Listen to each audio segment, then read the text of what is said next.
There is something suspicious about the power-ups in the Super Mario universe. Do these strange items have a history? Probably not.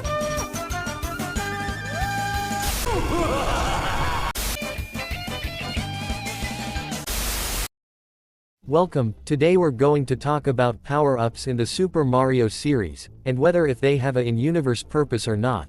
But hey, it's fun to theorize and try to make sense of it all. For instance, where do these power-ups come from? Well they come from question mark boxes. But where do question mark boxes come from? No idea. But enough about that, let's talk about mushrooms. No, not these mushrooms, these mushrooms. You ever wondered how they work? Of course. We know how they function in the games, but I'm talking about canonically. After watching the Super Mario Bros. Movie, again, it made me wonder, why doesn't the Toads use the power-ups to protect Peach? Why doesn't Bowser use Comic to make himself bigger in the first place? All these questions and more, will probably not be answered by the end of this video. Now let's talk about mushrooms. You have the Super Mushroom, the Mini Mushroom, and the 1-Up Mushroom, iconic mushrooms in the series. In the Super Mario Bros. Series, the Super Mushroom makes you bigger, allowing you to survive one extra hit. In the Mario Kart series, it functions as a speed boost. In games like Mario Party, it allows you to move more spaces on a board. Surprisingly, the Mini Mushroom's first appearance wasn't in New Super Mario Bros., but in Mario Party 4, as a pink-capped mushroom with white dots and a pink pacifier below its eyes. It reduces the dice block of a player and allows a person under its effects to enter tiny pipes and play mini-games. In the new Super Mario Bros. Series, the Mini Mushroom was given its modern redesign, having blue with white spots, and lacks its pacifier. It shrinks Mario and gives him the ability to enter small pipes and also gain the ability to perform floaty jumps, run across water, and stand on donut blocks without triggering them. In Mario Kart Arcade EX, the Mini Mushroom functions like a projectile that can be thrown to shrink opponents like the Thunderbolt item. And then the 1-Up Mushroom, which gives Mario extra lives when touched and is often rare to find. Then there's the more obscure ones, like the Poison Mushroom. This mushroom first appeared in Super Mario Bros. The Lost Levels, and has the opposite effect of a Super Mushroom, killing Mario when touched, or shrinking him down when he is big. In the Mario Kart series, the Poison Mushroom shrinks any opponent who touches it. In Super Mario 3D Land, the Poison Mushroom follows you. In Super Mario Galaxy, they introduced 4 mushrooms. The Bee Mushroom, this will make Mario a bee, and will then be able to fly for a limited time, and climb honey walls. The Boo Mushroom, it gives Mario the ability to float in midair and move through specific types of barriers. The Spring Mushroom, it transforms Mario into a spring. He's harder to control and can't run at the cost of jumping a bit higher. And the Rock Mushroom, turns Mario into a giant boulder. A new Super Mario Bros. Wii, a newly introduced mushroom they added, was the Propeller Mushroom. When used, it lets the player fly through the air, spinning like a propeller. Afterward, they gently float to the ground. And of course, we can't forget about the Mega Mushroom. First appeared in New Super Mario Bros., touching it allows Mario to become massive, and can destroy everything in his path. And in Mario Kart, you're able to easily go off-road and knock into other opponents. Next is the Koopa Shells, and yes, there are more than just 3. First is the Green Shell. In Super Mario Bros. Series, when Mario jumps on a Koopa, it will retract into its shell. Jumping on the shell again will cause it to bounce off of walls. In Super Mario World, instead of the Koopa retracting back into its shell, it will slide out of its shell, becoming an unshelled Koopa. Once it finds its shell, it will go back inside it. In the Mario Kart series, the green shell function like a projectile. The green shell is able to rebound from walls after being launched. After ricocheting several times, the green shell automatically gets destroyed. Then there's the red shell. In the Super Mario Bros. Series, unlike Koopas with green shells, Koopas with red shells don't fall off ledges. In the Mario Kart series, they home in on the opponent in front of the user.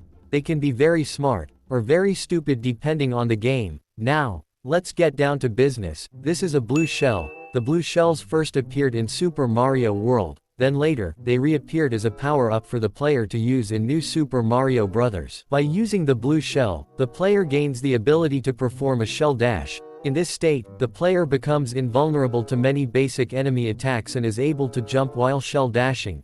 The blue shell can also help the user swim faster through water. In Super Mario Strikers, the blue shell exists as an item. When thrown, it freezes the opponent on contact. Oh, and by the way, an unused model of a blue shell exists in the files of Mario Kart 7. In conclusion, my opinion is correct, these are different items.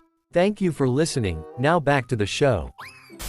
There is also the black shell, which first appeared in Super Mario Land, as exploding Koopa shells. In the Mario Kart Arcade Grand Prix series, the black shells appear as an item. And they function like green shells, but instead of bouncing off of walls, they explode upon hitting a wall or an opponent. Then there's the coin shell. While it did technically appear in New Super Mario Bros. 2, and Mario Kart Arcade, it only became an official item in Mario Kart World. When thrown it leaves a trail of coins. Picking up the coins can increase your max speed. And of course, we can't forget about the legendary Bowser shell. First appeared in Mario Kart Double Dash, basically functioned like a giant green shell.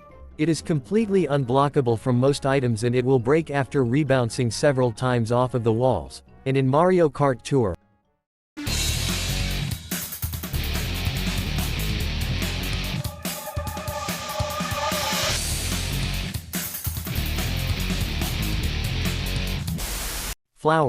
flowers are beautiful, aren't they?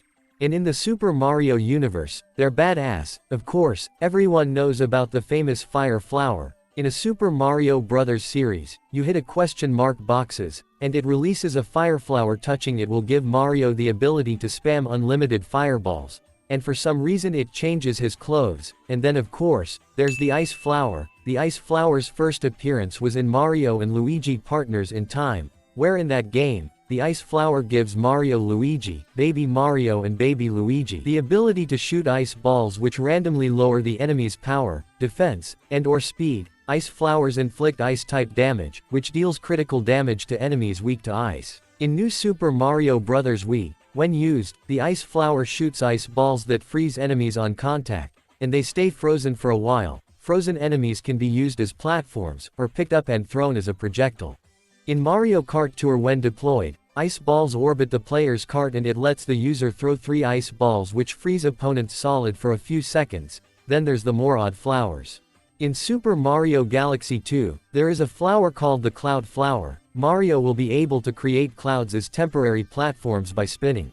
In Super Mario 3D Land, the Boomerang Flower first appeared. After defeating a Boomerang Bro, Mario can obtain it. Mario can throw a boomerang to defeat enemies and reach items from a far distance. In Mario Kart 8 and Tour, the Boomerang Flower will be tossed around your vehicle, and is able to collect coins and hit opponents from long distances. The game Super Mario Wonder introduced the Bubble Flower. Upon picking up a Bubble Flower, it gives the user the ability to shoot bubbles, trapping and destroying enemies and turning them into coins. They also introduced Wonder Flowers activate Wonder effects when collected, which change some mechanics in the level or transform the player. Every main level has one Wonder Flower, and the Wonder effect they create always leads to a Wonder Seed.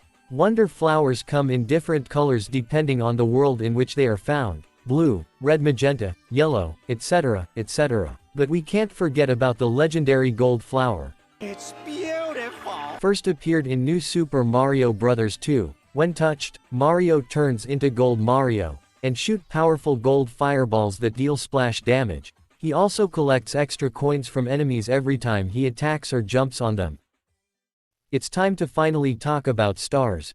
Now, this is where things get complicated. In the Super Mario Bros. Series, there's an item called the Super Star, originally referred to as Starman. If the player gets a star, they will become invincible and temporarily invulnerable to all damage, being able to defeat enemies by touching them, which is consistent across the series and in spin-offs like Mario Kart. But there's also another form of stars called Power Stars, which first appeared in Super Mario 64. Despite the obvious name, it's not consistent as to what they actually do. They don't give you temporary invisibility like superstars, but in Super Mario 64, they can grant Mario access to more levels in-game. And plot-wise, the Power Stars protect Princess Peach's castle and are source of energy and are essential for maintaining its defenses against Bowser. And like a poor security system, it did a crappy job in protecting the castle. Collecting these stars allows Mario to unlock various areas of the castle and ultimately confront Bowser. Then there's Grand Stars.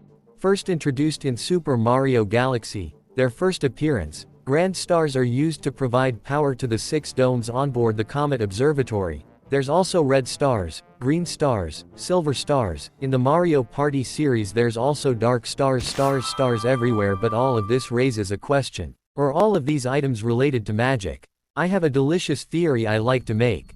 What if they're sentient? What if they're watching us? What if every time Mario is eating a mushroom, he's consuming the soul of a sentient being, absorbing the magical energy of a being that used to be sentient? Do they exist naturally? Or are some genetically altered? And now, we have talking flowers. Do the items feel pain? How deep does the canonical power scaling go?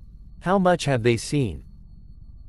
It's probably nothing. Thank you for watching, and subscribe if you want to hear more crazy theories like mine. Bye bye.